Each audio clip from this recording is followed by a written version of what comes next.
Nupi masa amada physical assault tawbagi matangna commission wakatkhre February tang kunda Manipur top channel dugi Imphal West district ta leibi masagi sahi 13 lom tamak suribi nupi masa amabu mamanabi ama amasung maki emungi miyoi singna private part physical assault tawki haibigi matangda Manipur Human Right Commission MSRC da complaint petition ama file tarakre petition adu victim nupi masa adsigi apokpi na petitioner oiduna commission na file tarakibane petition aduda mahakna phongdokhibana maki masanapi asibu langol laima khulenda leibi mamanabi ama amasung mamanabi asigi emungi miyoi singna mamang thagi 13 ki nungthilda maki private part physical assault tobiki haidi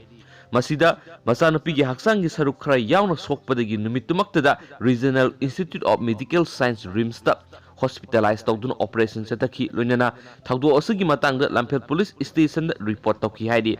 commission wakat asiga loinana masigi documents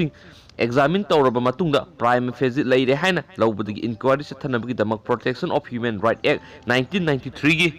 section 12 gi makhada case number 13 of 2020 lokhale haidi loinana thawdo asigi matangda lamphel police station register tawduna lokhatkeba case FIR number 11 of 1 2020 under section 326 of